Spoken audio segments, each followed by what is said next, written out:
Fala galera, tudo bem com vocês? Começando mais um Fla Press, o nosso jornal oficial da nação aqui pra você. E ó, nessa terça-feira tem notícia interessante, hein? Rodrigo Caio, ex-zagueiro multicampeão pelo Flamengo, tá de volta. Claro que agora numa função diferente, né? Ele veio para integrar a comissão técnica fixa, permanente do Flamengo. Já chegou trabalhando. Essa terça-feira teve no Ninho do Urubu e a gente vai saber a impressão dele nesse retorno, porque a Flamengo TV, obviamente, foi lá bater um papo com o Rodrigo.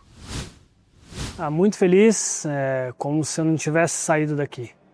Aqui é minha casa, onde construí uma história bem bacana como jogador, hoje em uma outra função.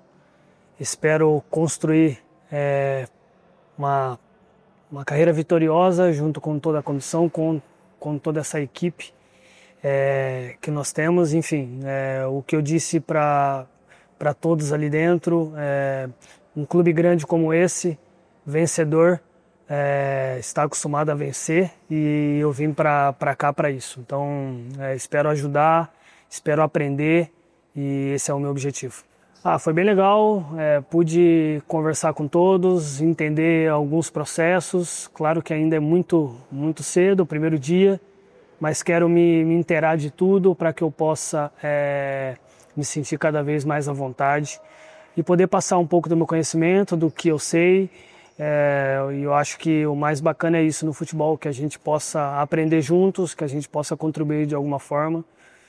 Enfim, está sendo bem legal, uma experiência bem bacana. Espero que a gente possa alcançar todos os nossos objetivos e também rever alguns amigos, alguns jogadores que joguei juntos, outros que em alguma oportunidade jogamos contra. Então, fui muito bem recebido, isso me dá bastante alegria e ainda mais confiança para que eu possa ajudá-los da melhor forma. O Rodrigo Caio jogou no Flamengo de 2018 a 2023. Esses números você está vendo aí, 151 jogos nessas 5 temporadas, marcou 6 gols, né? Tem outros números muito interessantes para a gente destacar do Rodrigo, que é um zagueiraço, foi um zagueiraço, agora está do outro lado ali do balcão, do lado de fora do gramado, junto com o Felipe Luiz. Ele conquistou 11 títulos pelo Flamengo, não sei se você lembra de todos, né? Mas foram 3 cariocas, 2 brasileiros, Libertadores da América de 19 e 22, Supercopa do Brasil 2 vezes, Recopa e Copa do Brasil. Deixa as boas-vindas aí no comentário. Fala, Rodrigo, bem-vindo de volta. Tá em casa o rapaz. Tá aí, Rodrigo Caio já trabalhando, porque na quinta-feira tem jogo importantíssimo contra a LDU. Já chegou como? Daquele jeito, né? Precisando vencer para ficar tranquilo na Libertadores. Me dá a tabela da Libertadores do grupo do Flamengo aí pra gente dar aquela olhada. Até dá para fazer uma matemática aí meio confusa de saldo de gol e entender que mesmo sem vencer esse próximo jogo, o Flamengo ainda tem chance de se classificar, né? Mas ninguém tá querendo passar por esse sufoco, nem você, nem eu, nem 45 milhões de torcedores, então vai deixando o seu palpite. Quanto é que vai ser? Dito isso, quanto é que vai ser esse jogo? Coloca aí nos comentários, enquanto Felipe Luiz e Alexandro vão te dar aquela tranquilizada para a partida. Apertem os cintos, a hora da verdade chegou! Não, mas dessa vez é sem avião, sem embarque, sem altitude, é em casa. É no Maracanã, ao lado da torcida, que o Flamengo vai ter a última chance de mostrar que Libertadores é coisa nossa. Com uma vitória, 2 empates e uma derrota até aqui, só os 3 pontos trazem a calmaria. Pelo menos para o torcedor, né? Que olha a tabela e já vê o caos. Para um time com jogadores experientes como Alexandro, tudo isso é parte do futebol. Sinceramente, não acho que a situação estava um caos. O Flamengo é acostumado a ganhar. É normal e é bom para nós jogadores também entender isso. Quando empata, muitas vezes o gosto é de derrota. E perder realmente é muito ruim, porém aprendemos também com a derrota. Jogamos sempre para vencer, treinamos sempre para a gente poder estar no nosso melhor para vencer, mas o futebol é assim, nem sempre vamos ganhar. Essa turbulência que existe, ela é externa. Internamente, os jogadores continuam acreditando, continuam trabalhando, continuam lutando, aprendendo, corrigindo, evoluindo. E o resultado, muitas das vezes, a gente não controla. Vou continuar trabalhando porque eu amo isso que eu faço. Amo até na turbulência. Falando em turbulência, para o jogo dessa quinta-feira, Felipe Luiz vai ter que lidar com as lesões de Eric, Pulgar e Alan.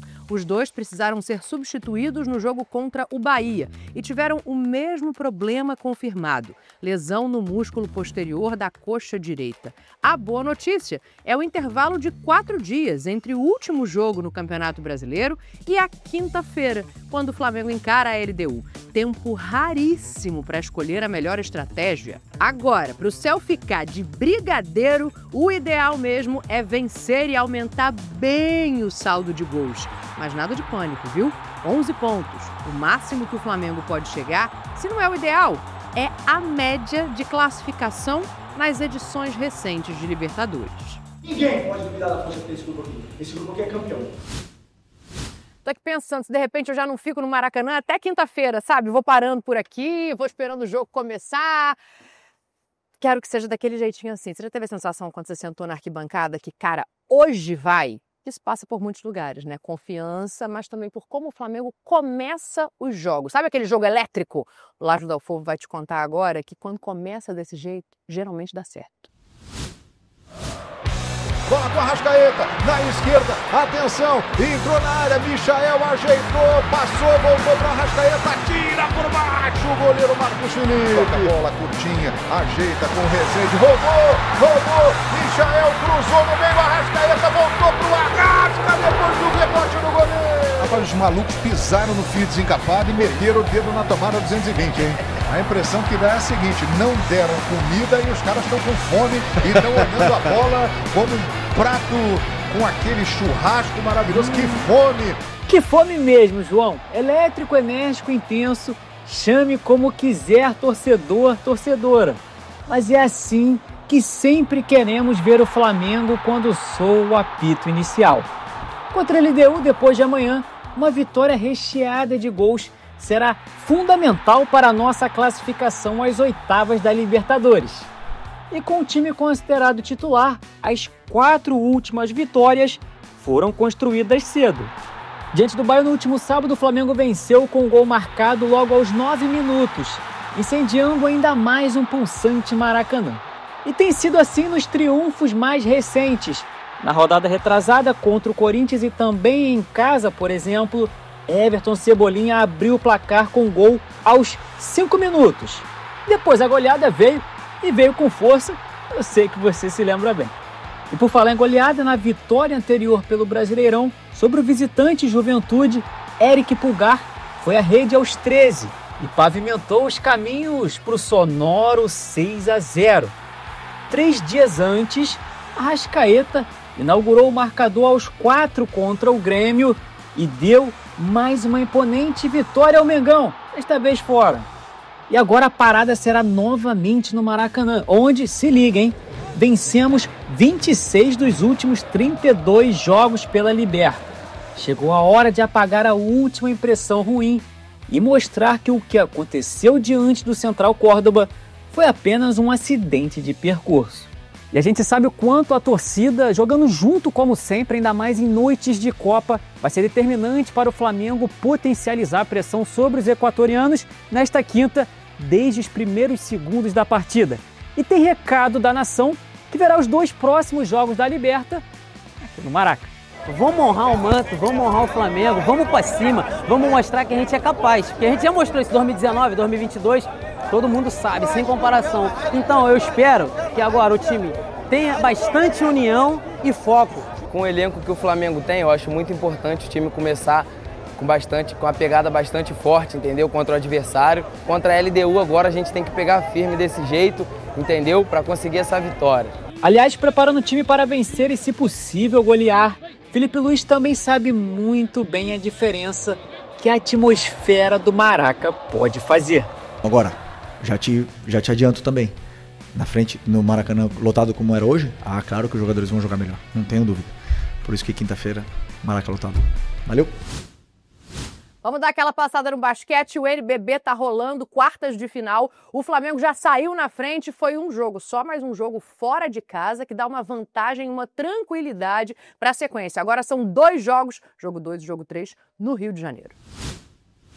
Com virada de lado a lado e Alexei inspirado mais uma vez. Foi assim que o Fla Basquete venceu o Corinthians por 94-88 no primeiro jogo da série de melhor de 5 das quartas de final do NBB. O Tijuca Tênis Clube, na zona norte do Rio, recebe nesta terça-feira o jogo número 2. Se o Flamengo vencer, volta à quadra na quinta, dia 15 de maio, podendo acabar a série na famosa varrida do basquete. Nada mal, hein? Se por acaso estiver empatado, o jogo 3 segue e o jogo 4 é fora de casa. Ó, para você que está assistindo o Fla Press, ainda dá tempo de torcer pelo Fla Basquete da seguinte maneira. Um jogo já está rolando hoje, terça-feira, mas na quinta-feira o próximo jogo também é no Rio de Janeiro, então vai ficar aí fixado nos comentários para você entrar no site dos ingressos e garantir o seu para dar aquela moral para o nosso basquete, tá? Vamos falar de ginástica artística? O Troféu Brasil rolou lá em Brasília e rendeu 3 medalhas individuais para as meninas do time Flamengo. No esporte em que gingado e concentração andam juntinhos, foram 2 medalhas de ouro e outra de bronze para o time Flamengo. Na trave, Duda Montezino ficou com o lugar mais alto do pódio depois de uma apresentação incrível e uma saída com direito a frisson da arquibancada. Ela fechou a nota em 13.000, ficando com a primeira posição. Agora pega o carisma da Ellen Silva, pingo de ouro, campeã no solo. A apresentação impecável rendeu 13.200 na nota final. Já a Júlia Coutinho, uma das principais promessas da equipe rubro-negra, levou a medalha de bronze com o 3º lugar no solo. Vamos falar de judô no Flamengo, e falar de judô no Flamengo lembra, obviamente, a Rafa Silva, pelo menos para mim, não sei para você. E ela continua arrasando, continua fazendo bonito, veio mais uma medalha lá do Cazaquistão e ela não foi a única que conseguiu bom resultado, não. O judô rubro-negro ajudou o Brasil a trazer 6 medalhas de bronze do Grand Slam de Astana, disputado no último final de semana no Cazaquistão. Todas as medalhas foram conquistadas por mulheres e a do Flamengo veio pela força da Rafa Silva. A campeã olímpica em 2016 conquistou a primeira medalha na nova categoria, até 63 quilos, né? E foi o grande destaque da competição. A Rafa já tem 2 bronzes na nova categoria, agora enfrenta adversárias mais pesadas. A primeira veio no Pan-Americano mês passado e a segunda agora em Astana. Valeu, Rafa! Sucesso das meninas, 6 medalhas e olha, o Marcelo Frankowiak também acabou numa boa colocação. A medalha escapou, mas ele terminou a participação na 5ª colocação. Atenção, nação, o negócio tá ficando sério a partir de agora, hein? Nessa quarta-feira, 14 de maio, começa a contagem regressiva para o Super Mundial de Clubes da FIFA. Vão faltar exatos 30 dias. Faz uma gentileza para mim, vai deixando aqui nos comentários o que você gostaria de ver sobre o Mundial aqui no Fla Press, o nosso jornal oficial da nação. Enquanto isso, vamos dar aquela animada para o Super Mundial, que a taça é linda e pode ser nossa. E sonho! Nem tão distante assim. O Super Mundial começa no dia 14 de junho nos Estados Unidos. O Flamengo estreia na competição 2 dias depois, 16, contra o Esperance da Tunísia. Enquanto a arquibancada, o Mejubi do mundo, ainda espera para saber quem vai ser o 3º adversário no grupo. O Tribunal Arbitral do Esporte já descartou o León do México e também o Alajuelense da Costa Rica, mas deixou para a FIFA a incumbência de definir o novo participante. A expectativa é que venha América do México ou Los Angeles FC. Seja quem for, o Flamengo ainda tem Esperance e Chelsea no caminho antes de pensar no 3º confronto. No plano do Felipe Luiz, um passo de cada vez, para quem sabe ter que fazer uma nova versão do pedido da arquibancada.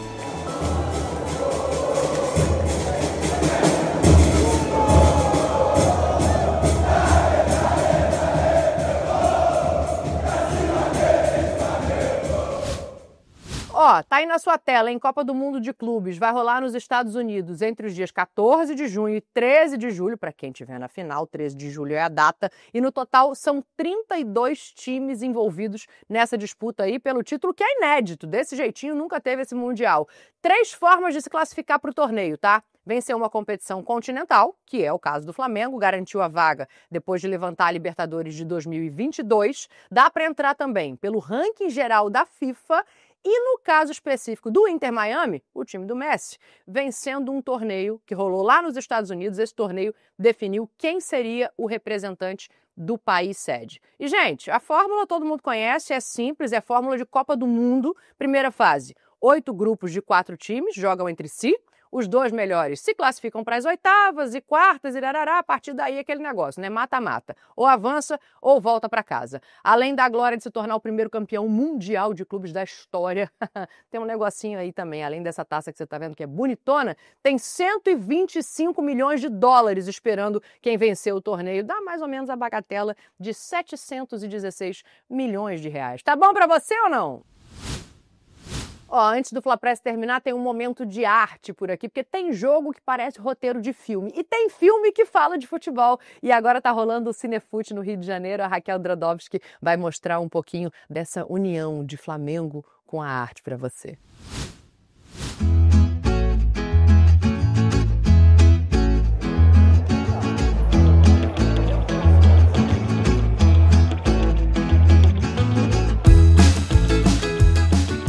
O encontro entre futebol e arte sempre rende grandes momentos. Quem é rubro-negro sabe muito bem disso, né?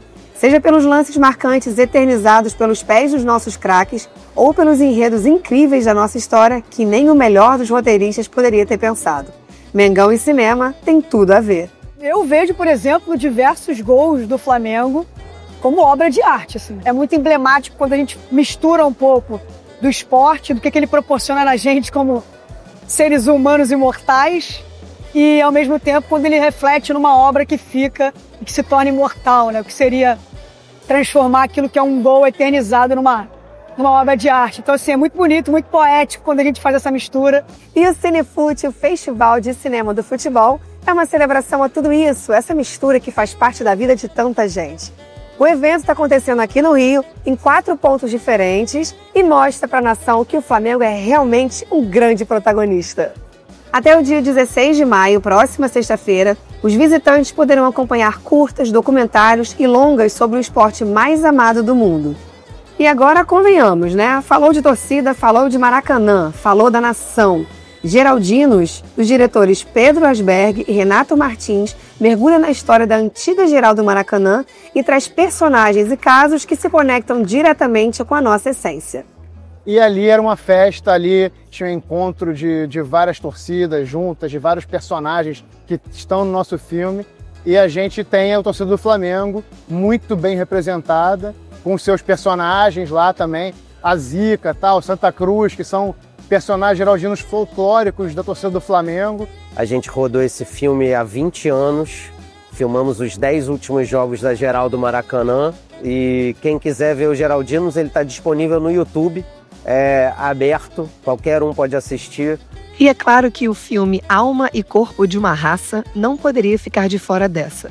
A história, contada por atletas e sócios, foi lançada em 1938, no dia do aniversário do clube. Meu pai teve que improvisar um Fla-Flu que está no filme, sendo que esse Fla-Flu tem 8 jogadores que disputaram a Copa do Mundo em 1938 e que é o único registro que existe desses jogadores. O filme é importantíssimo porque ele mostra as principais nadadoras, que era a Lígia Cordovil, o remo, o atletismo, documenta o Rio de Janeiro em 1938, pode ver a Lagoa sem construção nenhuma, o Jockey Club. Então o filme é muito importante para a história do Flamengo. A verdade é que o Flamengo poderia facilmente ser um filme dirigido por Steven Spielberg com toques de George Lucas, sabe? Muita aventura e emoção também. Mas agora, com licença poética, eu vou usar uma frase do Scorsese porque o Flamengo é absolute cinema.